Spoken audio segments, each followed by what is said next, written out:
marchait tranquillement, moi puis mes filles, dans les rues de Carleton, quand j'ai saisi une belle occasion de les éduquer sur une page de notre histoire.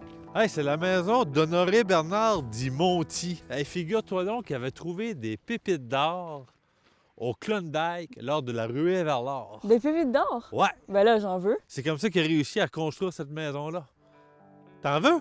Ouais? Ben, il en reste peut-être. Ah ouais? On va aller voir. Je l'ai trouvé.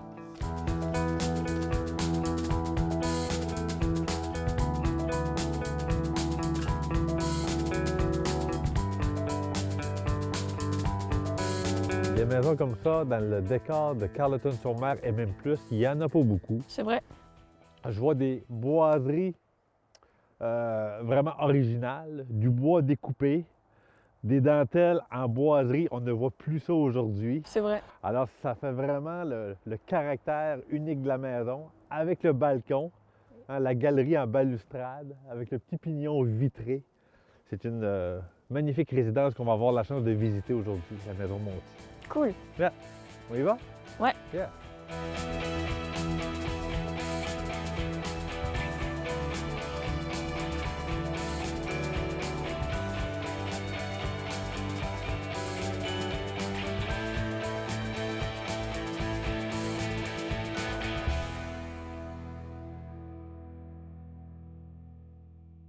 On est à la fin du 19e siècle, 1896-1897, et il y a une nouvelle qui fait le tour du monde. On a trouvé des pépites d'or au Yukon. Il y a des gens qui vont vouloir s'enrichir, ils cultivent le rêve de devenir riches. Alors, il y a 100 000 personnes qui se mettent en marche vers le Klondike. On fait le chemin en marchant, carrément. Donc, de ces 100 000-là, on estime qu'il y en a seulement de 30 à 40 000 qui arrivent à destination. C'est pas beaucoup. Non. Et de ces 40 000-là, comment vous pensez qu'il y en a qui vont trouver des pépites d'or? Avez-vous une Aucune idée. 4? Pas 4, 4 000 Ah. sur les 30 à 40 000, mais c'est quand même pas beaucoup. Parmi les 4 000 personnes qui vont trouver de l'or, on le devine sans doute un Mon petit tir peu. de trouver. Ben, Monti, Honoré Bernard fait partie de ces gens-là. Lui et son petit cousin Alphonse. Ils en ont trouvé. D'où la belle résidence qu'on a ici. Oui. On va-tu se promener un petit peu? On va passer vers la cuisine. Fait que maison spacieuse, luxueuse à l'époque. Il n'y a pas 12 maisons comme ça à Carleton-sur-Mer. Fait que c'est sûr qu'Honoré, il a fait fortune, il est revenu ici, puis on voit la dimension, les espaces de la maison. Dans ma jeune vingtaine, ici, il y avait un restaurant, le restaurant Monti. Une super bonne table. On va-tu voir d'autres pièces? Oui. OK, on s'en va.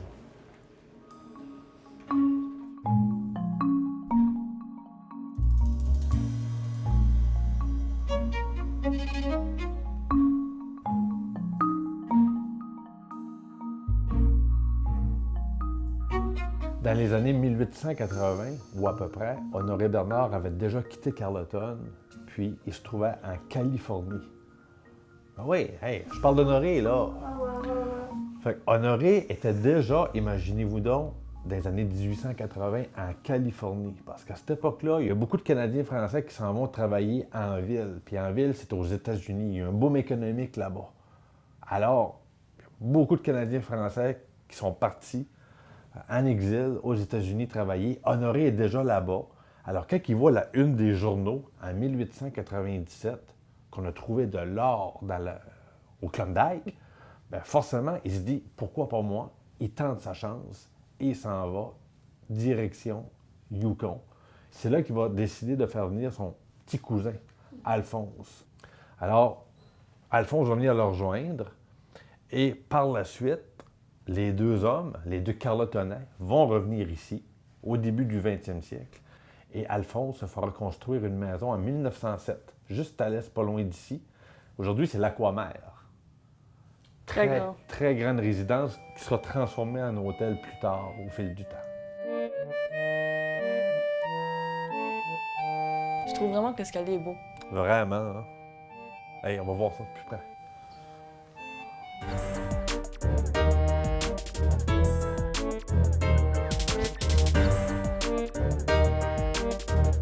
Wow!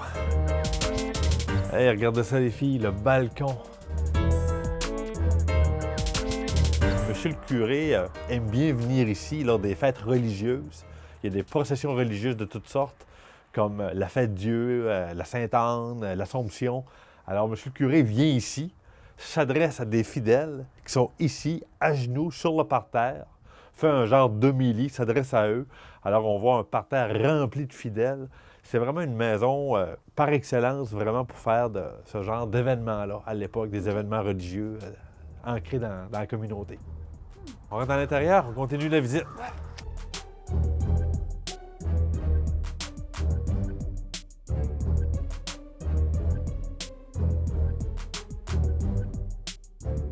C'est un bel endroit, hein? Vraiment. La ville au cœur des concessions minières, c'est Dawson City. C'est ça le nom de la ville, tout près de la frontière de l'Alaska.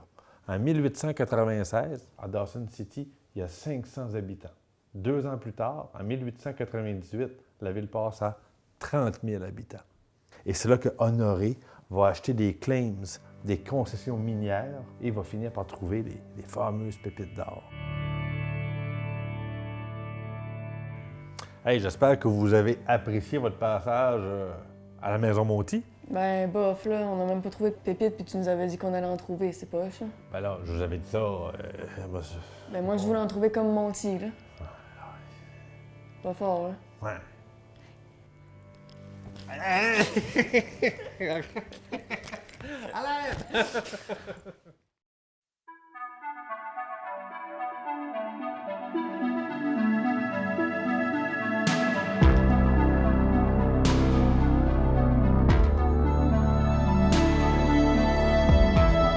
Ce jour-là, on avait décidé d'aller visiter un endroit bien spécial.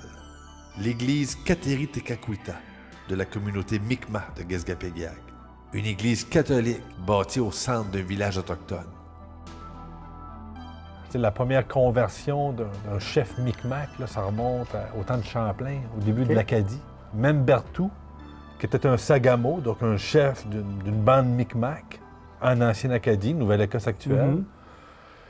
Bien connu Champlain, se sont côtoyés à quelques reprises durant les voyages de Champlain en Acadie. Alors, c'est un missionnaire du nom de Jesse Fléché qui l'a converti au catholicisme juste avant sa mort. Alors, ce serait la première conversion, hein, le premier baptême connu d'un Autochtone en Amérique du Nord, en Nouvelle-France. Fait que ça, c'est en 1610. Fait que la conversion des Mi'kmaq a commencé là. Et évidemment, on se retrouve aujourd'hui devant une église catholique, l'église Kateri Tekakwitha, qui montre un petit peu l'évolution par la suite, comment les Mi'kmaq sont devenus par la force des choses des chrétiens, des catholiques.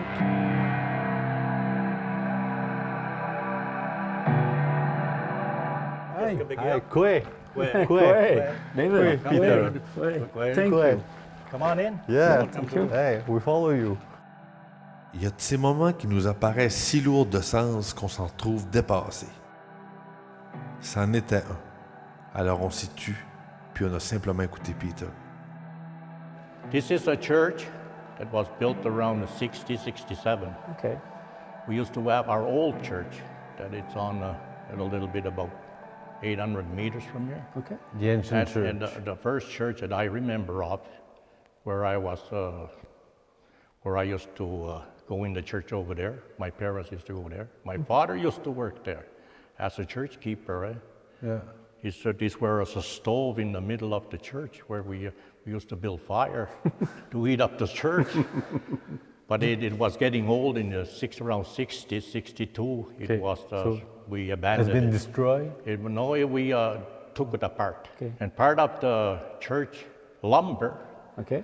was transferred over here. Here. Yeah. Oh, yeah. Reverend Okay. Father Wow. Prevost used to be a Okay. parish priest here. Okay. With Mr. Bordash, he used to live in Richmond, and he designed his church in a quite interesting way. Very unique. It's very unique because it has 12 sides. Okay. The 12 side, he used to say, used to be, it will never move.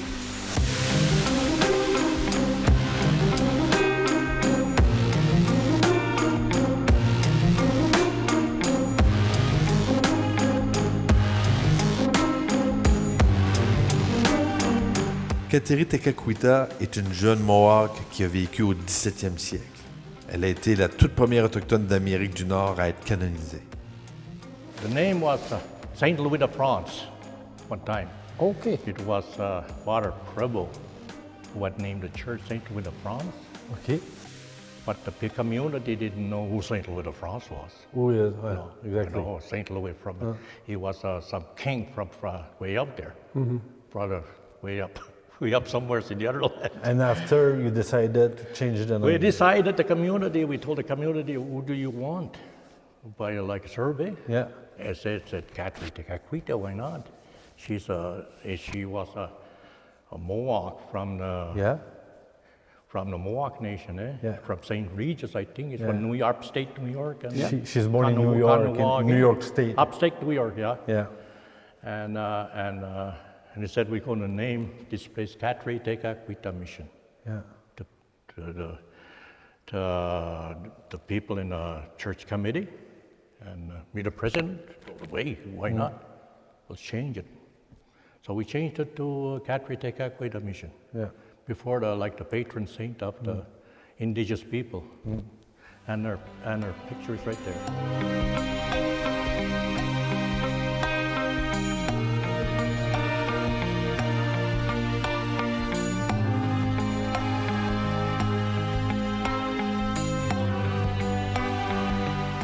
My wife is a pastoral agent.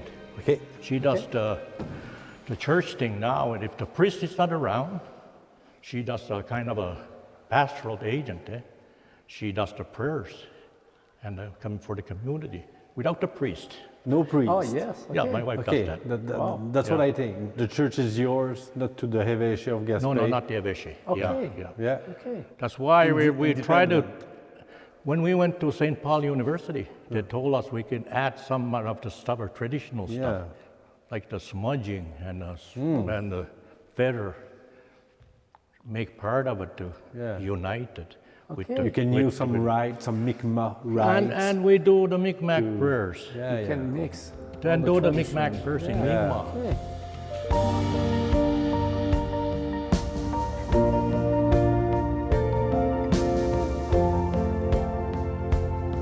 We are losing people to come to Mi'kmaq because of their spirituality and different beliefs. And they think the church has a kind of a problem with the church Catholic here. Sometimes you only have 3, 4, 5 Yeah. come in here. In my old cultural way, I think a lot of more like in forgiveness, Okay. to get rid of Okay. whatever happened in our cultures. I haven't lost my spirituality. I still have it. But I still believe in the spirituality of this church. Yeah. What can it offer to me? Yeah. I can take the messages of the book of the Bible and read from there and read some parts of it and try to understand it.